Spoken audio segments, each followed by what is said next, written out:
Hello everyone, David here with the second of two videos that are designed to bring you up to speed with what we're doing in the sophomore level literature courses, or to refresh your memory about what we're trying to do in the sophomore level literature courses at Mississippi College.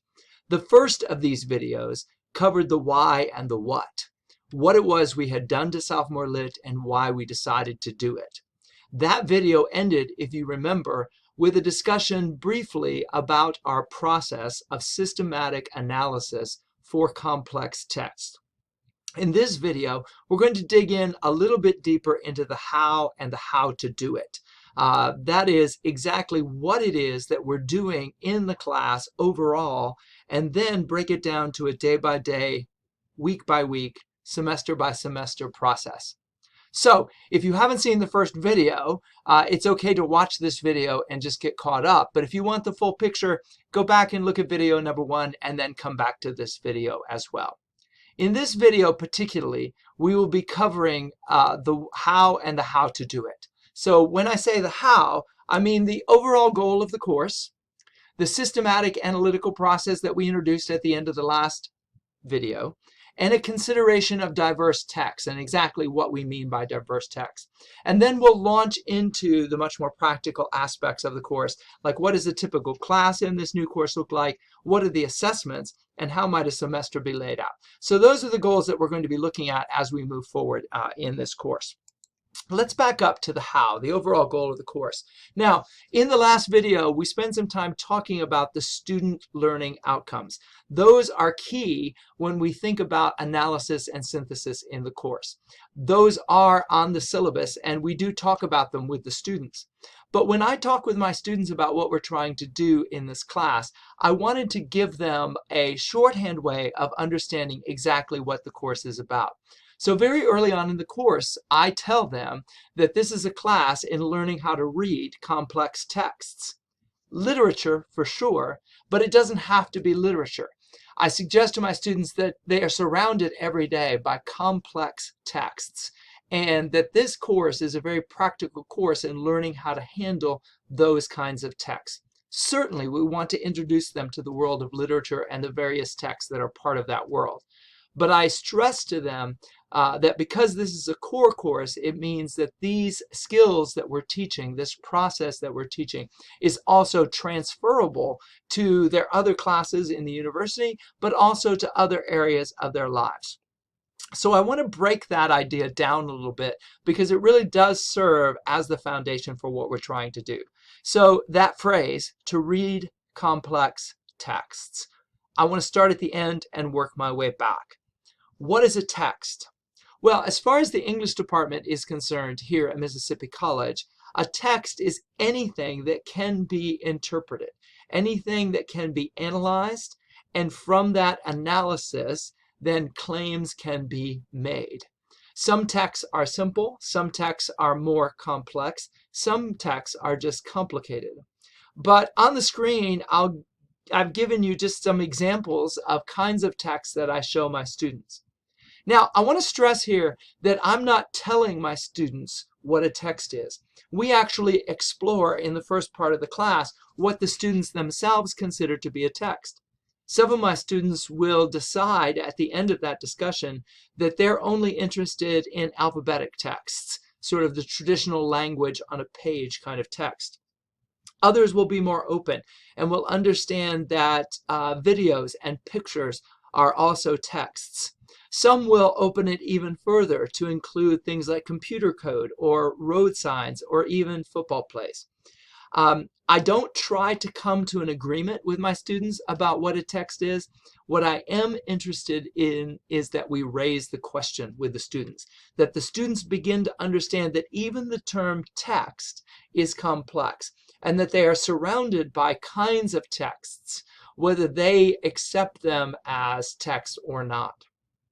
The second word that I think my students need help in understanding is the word complex. I mentioned this in the last video, but I tell my students that there's a difference between things that are complicated, that is, things that are made up of multiple parts and those parts don't seem to be moving in the same direction. That's just complicated. But when I use the word complex, I mean that something is made up of multiple parts, and that those parts, correctly understood, do assemble to make something meaningful, or perhaps a set of things that are meaningful. So the illustrations that you see on the screen here are ones that I have used in class. A photo mosaic, for example, of a tiger. There's no actual tiger there, but these disparate photographs come together in a way that gives us the image of a tiger. That's not unlike what happens in a literary text, where I have disparate elements that come together to give me a set of understandings about the text. Or an engine schematic, where each and every part of that engine is necessary for the engine to run, but none of those parts is in fact the engine itself. And again, that's true of literary texts. Each and every part of a literary text is necessary to make that text work, but on their own, they are not the text. So we talk about parts working together to create an overall text or to create an overall sense of meaning. And then, of course, the Where's Waldo, where it feels a little bit like we're looking at a chaotic situation. But if we understand how Where's Waldo texts work, we know what we're supposed to do with the text, and we know what details we're supposed to be noticing, what details we're supposed to be paying attention to. So I tell my students that we are going to be looking at texts. That is, we are going to be looking at things that can be interpreted, and that we're going to understand right from the very beginning that every text we're going to look at in the class is complex. That is, we're going to begin with the assumption that there are multiple parts within this text that we have to notice, that we have to begin to think about before we can understand the text as a whole. Which leads me to the verb, the to read verb. What does it mean to read a complex text? And I remind them then that this is what the course is about, that we are learning a process, a method, a way of reading a complex text. So just as a reminder from the first video, what is that complex process? It's just a three-step process. And this is the process that we work on through the entire semester. I ask my students first and foremost to notice, and then I ask them to focus, and then I ask them to interpret. But what do those three words actually mean? How do I want my students to understand, notice, focus, and interpret? Here's how I talk about notice. I tell my students that noticing is paying attention on purpose to the bits and pieces of a text. When I first began teaching the pilot sections of this particular course, I didn't have that definition, and I just told my students to notice.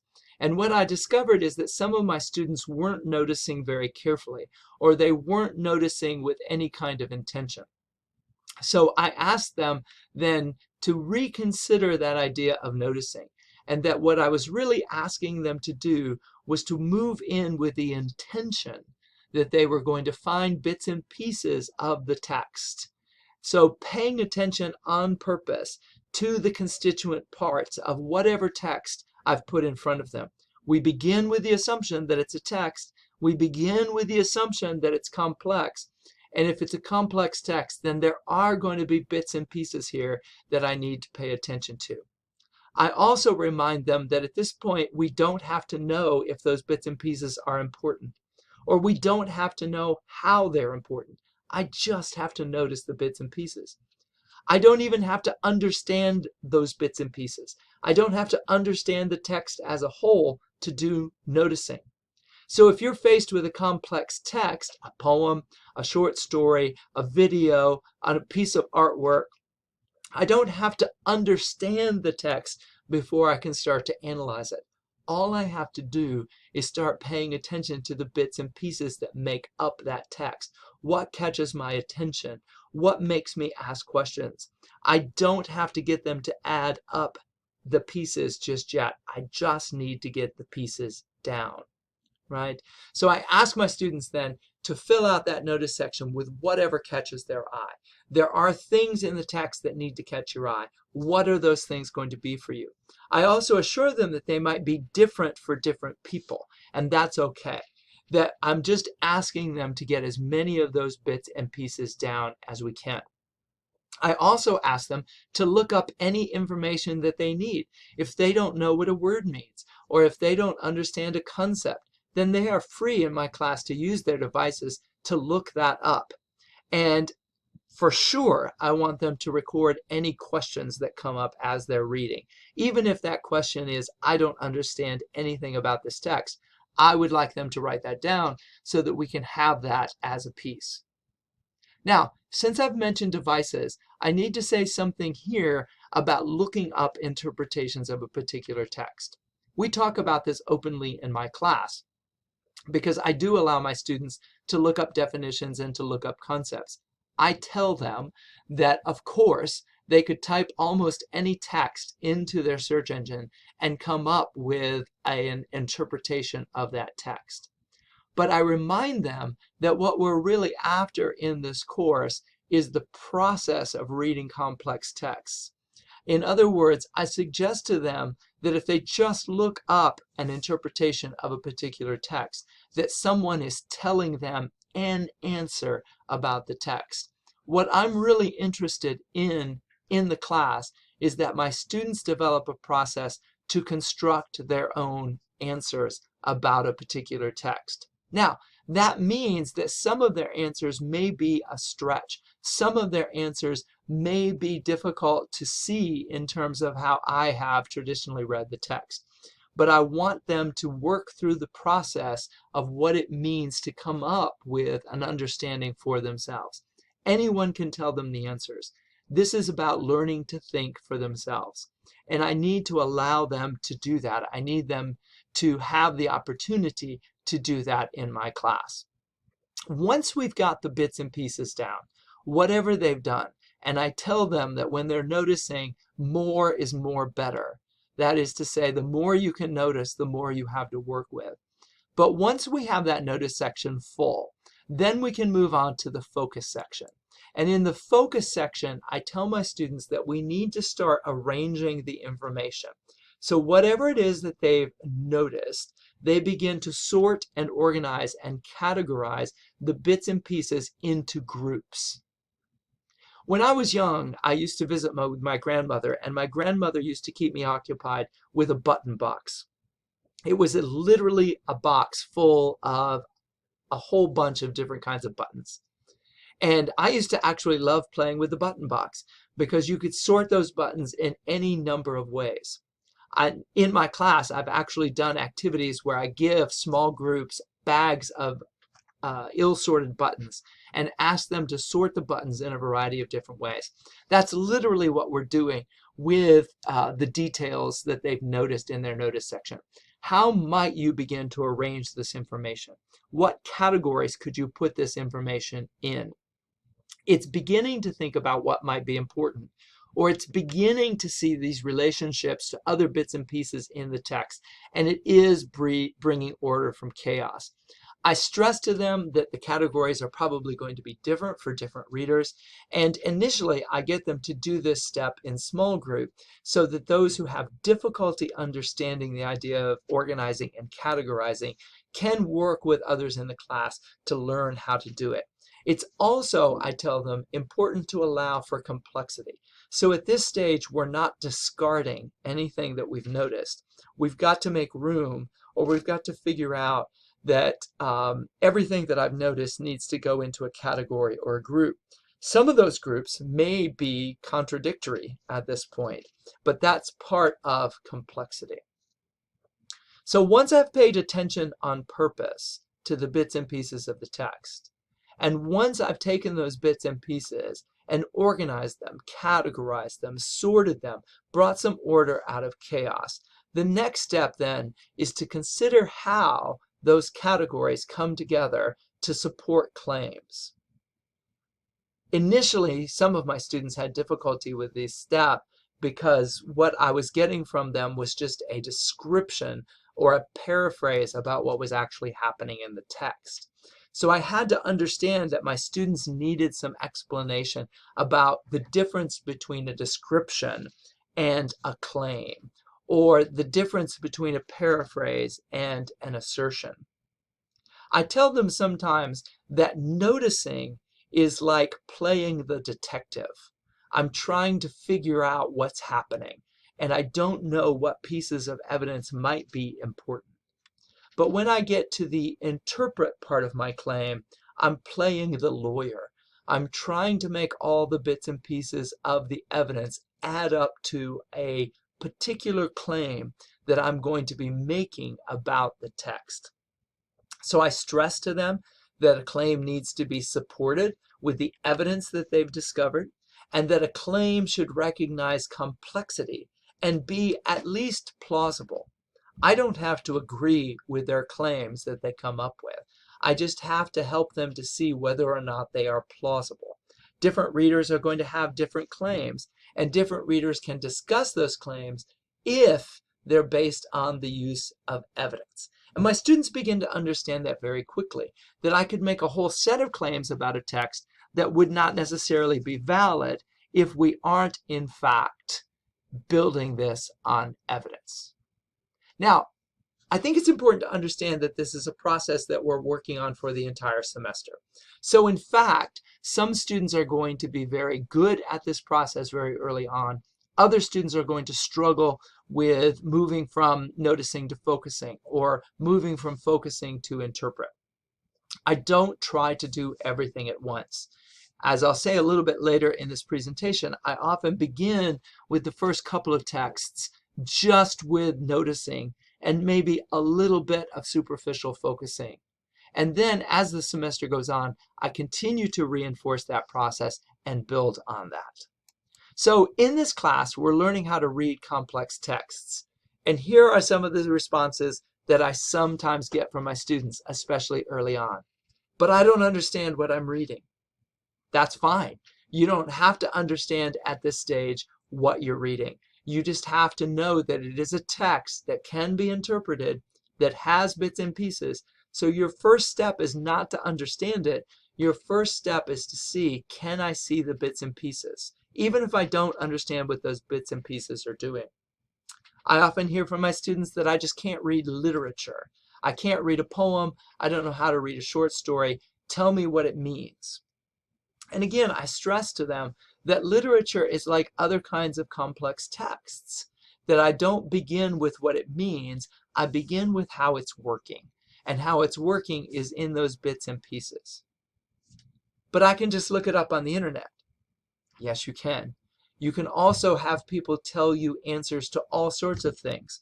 But if you want to learn how to think for yourself, if you want to develop the critical thinking skills that are important for the rest of your life, then you need to think through the process of how to do that. Yes, all of these texts that we're dealing with in this class, you could Google and you could get an interpretation for. I'm not interested in the answer. I'm interested in how you got the answer. So I'm very clear with them that it's almost like what we might say in a math class. I need to see your work. I don't just need to see the answer. But I might get this wrong. You're right. You might get this wrong. I might get this wrong. There's always the possibility that we're going to not see a detail, or that we're not going to understand how one part relates to another. But getting something wrong is, again, part of the process of learning how to get it right. So I help my students try not to be afraid of getting this wrong. Let's dig in a little bit more then to what it is we're actually using in the class. In this class, we use diverse texts. What do we mean by diverse texts? Well, we certainly mean diverse authors. And we would like you to choose authors in your course that represent a variety of identities, a variety of ethnicities, a variety of time backgrounds, a variety maybe even of class and social structure backgrounds. We really want to encourage you to think about diverse authors. And then we also want you to think about diverse kinds of texts. So I introduced this question of what is a text earlier in the video, but in our class we try to model the fact that text comes in many different forms. So we might, for example, early on, look at a Where's Waldo cartoon as a text. We might look at a graphic novel or an excerpt from a graphic novel and do our notice, focus, and interpret on that excerpt from the graphic novel. We might do a short video or a set of short videos in the class. We might do Shakespeare sonnets. We might do Hamlet. We might do a short story by Edgar Allan Poe or by some other author. So you have a variety of options in this class for diverse texts, and we really want to help students to understand that the process works with whatever kind of complex text you've got. And finally, we want to make sure that we're representing diverse kinds and levels of text.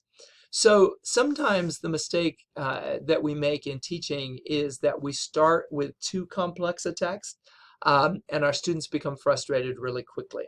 As with any skill, it's important to build toward complexity and toward higher level texts. So as you're organizing your course, you need to be thinking about what text you want to be teaching, but also, does it represent a diversity of backgrounds and authors? Does it represent a diversity of kind? Does it represent different levels of complexity to provide challenge to my students without producing frustration? That's probably going to happen over the course of the times that you teach this course. All of us have made mistakes our first time out with this course, either in choosing the wrong kinds of texts or putting texts that were too complex too early in the class. But you'll learn from our mistakes and learn from the mistakes that you make yourself. So what does this actually look like in a class? Well, to be honest, the classroom looks very different than a typical literature classroom. In any given class period, much of my time in the classroom is spent not saying anything. I supply the text for my students, we remind them of the process, and then I give them time to work through the text in class. What do you notice, right, is where we always begin with a text. I'll say a word here about out-of-class reading. If you, as a teacher of literature, have been frustrated with out-of-class reading, you will continue to be frustrated with out-of-class reading on this sophomore level course. Students find it increasingly difficult to read on their own outside of class. But what I have discovered is giving them opportunity to read in class means that most of the people in the class are fully engaged with the text, because now they have the time, now they have the focus, they know what to do. And so we spend a lot of time working through this process actually in class, either individually or sometimes in small groups and sometimes in full class discussion. I will say that when I first introduce the notice and focus parts of the process, I tend to do that together as a whole class. I'll give them a text, and then I will get them to give me the things that they've noticed. We'll start writing those on the board, and then together we'll work through sorting them into groups. That's important. I will also say something I experimented with this last time through the class, which is choral reading. We always start with a poem in my particular class, and I've gotten the students to read that poem together out loud. It sounds a little chintzy and a little cheesy, but I will say that my students responded well to the experience. We read the poem and pieces of the poem several times in different voices at different levels, emphasizing different words that they chose. And it was a way of beginning to get them to notice things about the text. So we do that process over and over again. In each class period, we do notice and focus and eventually move on to interpret. One of the responses I normally get from teachers when I first present this to them is, doesn't that get boring? Don't students get bored? And in fact, exactly the opposite. My students respond to the similarity of the process. They know what we're going to do, and they get better at it. And they understand what we're trying to do with the text when I give it to them. So it's been, in fact, a level where the students can actually engage with the text, especially as they become more complex as the semester goes on. What about assessments? I do 3 assessments during the course and a final project for the course.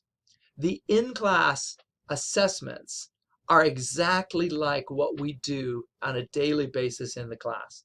In other words, I give them a text, they produce for me a notice section, a focus section, and an interpretation section. The difference on the in-class assessments is that that interpretation section ends up with a paragraph in which they take their claim and then use their focus groups to help support that claim. They show their work in paragraph form. I'm not asking them to recognize quotations. I'm not asking them to give me authors' names. I'm not asking them for an extended essay. I'm simply asking them to work through the process of notice, focus, and interpret. Over the course of a semester, we start small, we go slow, and we introduce length and diversity. So I mentioned before that I start with a short single poem at the beginning of the notice focus process, right? And we spend perhaps 2 class periods on that single poem, slowly working our way through the process, making sure that students understand what it is they're trying to do and how they might do that.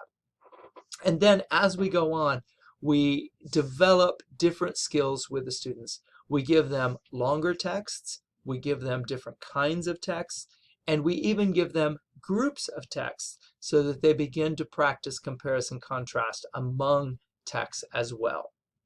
And then in this course, there is a final project. There's not a final exam, but a final project. And that final project takes a lot of different forms. It is supposed to incorporate text from the class, but it strongly emphasizes individual response and engagement as well. When we have our face-to-face session, we can talk more about what the final project might look like for your class, and we can give you some examples in the shared Google file of other assignments that different professors have done for their final project. The key here is to get the students working with the text that you've done in the class and to emphasize their own individual response and engagement with those texts. So on any individual class, this is what my students receive from me. Now, there's nothing sacred about this particular form of the worksheet. All of us have slightly different forms to this, but my students become familiar with this form. It's the same worksheet all the way through the semester. That's helpful because they know what to do with this worksheet. So nothing sacred about this particular form, but notice that there's a square for them to fill in everything they noticed about the text, and then a place where they can begin to group and sort and organize, and then a place for them to sort of brainstorm about possible claims. And it's in that space that some students begin with this idea of description. Here's what happened in the text, but then quickly move then to the why and the how of the text. And so that's the part of the class where most students have a challenge, and we spend quite a little bit of time as the semester develops working in that particular space of interpret. But that particular space of interpret only happens because of the notice and focus. I have to work with my students to keep them from jumping to interpretation too quickly and working backwards. I want them to see what's there before I ask them to tell me what it might mean. What you see on the screen right now is just a possible breakdown for a semester. So there are usually 15.5 weeks in a regular semester. Of those 15.5 weeks in both the fall semester and the spring semester, there is a break week. So there's 1 week that's given over to vacation. That's going to happen in different spots in the spring and in the fall semesters. So you'll have to adjust your course plan around that break week. But what you see on the screen is just one possible way of putting the class together. Now, one of the things that you'll automatically notice is that there are no individual texts mentioned in this particular framework. And that's because you, as the professor, have the opportunity to choose the text that you're going to do in the class. but you will find yourself doing far fewer texts than you would normally do in a traditional sophomore lit class. This particular layout, again, just a general layout. Notice that there are 3 rounds of notice, focus, interpret, process. The first round works just with single texts that can be done in 1 or 2 class periods.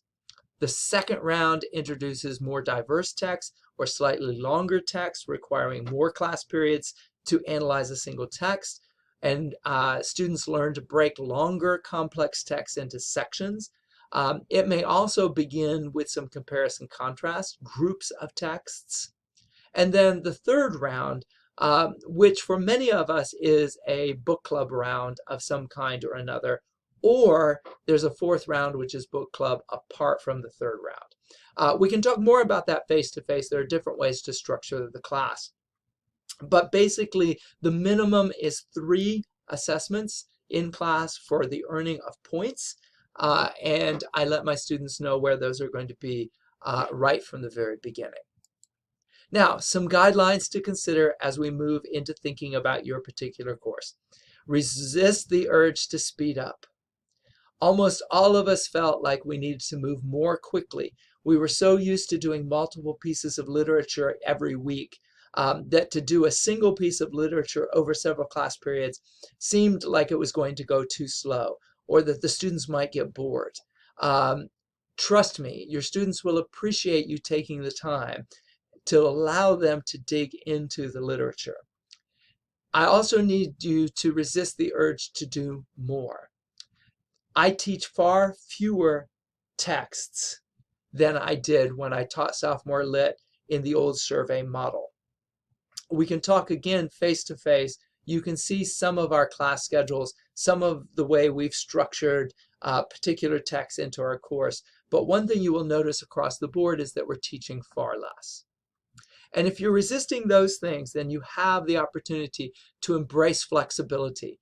And I do like the phrase embrace the messiness, but sometimes that frightens people a little bit. Classroom experiences mean that as students are working through this on their own, that sometimes they're going to move in directions that you had not expected or that you don't think are right for this particular text. But remember, they're experimenting. They're working through picking out what's important. So as a professor in this class, it's very important for me to allow students sometimes to make wrong conclusions about a text. But then I do bring them back and ask them to support that with evidence. I don't tell them that it's wrong. I ask them, well, how would you support that with evidence? What do you see? I will say that even for me, for some of them, they've opened my eyes to various things in text that I had not considered before. And embrace the opportunity. This course has some room for you to teach individual texts and to drill down in with these individual texts. I will ask you to sort of also resist the urge to create a theme-based or a concept-based class. If students understand that there's a theme that they're supposed to find, they're going to leap immediately to that theme, and then they're going to work backwards into the notice and focus section. So we want to treat each text as if it were fresh and new, as if it were unattached, even though there will be some themes and ideas that begin to develop as the course develops, just naturally for the students. Now, before this video gets any longer, what happens now? Well, you probably have some questions. You probably have a lot of questions. If so, please contact one of us in the English department who has taught the course, and we'll be happy to try to answer your questions. You'll probably also want some resources. So there is a shared resource file on the Google Drive that will give you access to. It includes reading lists, it includes ideas, it includes assignments and some approaches that we've taken. It also includes the common syllabus that we're going to ask you to use, and it includes a lot of other information as well. And it's a growing file. So as we teach this course, more things are going into that file, and we would invite you to contribute to that resource file as well. You would also probably like to meet face-to-face with some of us talk this all out. And so you're going to have the opportunity to do that. We'll contact you for a training session coming up very soon, and we'll do a little bit of work with how to lay out the course in a little more detail. And we'll also help you to learn how to score those assessments for points. In other words, those moments in the class where you're actually doing those notice focus assessments for points. We'll talk about how to score them. There is a rubric, and we'll bring you into line with that rubric if we can. This is an exciting adventure for us, and we're glad that you're going to be a part of it. We hope that you will find it to be rewarding as well as challenging and growing for you as a teacher as well. Our students, for the most part, have responded well to this. Anecdotally, they tell us all the time that they find the course to be engaging and that they are taking this process of reading complex texts into their other classes. And that's exactly what we want. So thank you so much for joining us for this adventure, and we look forward to talking with you more about this course.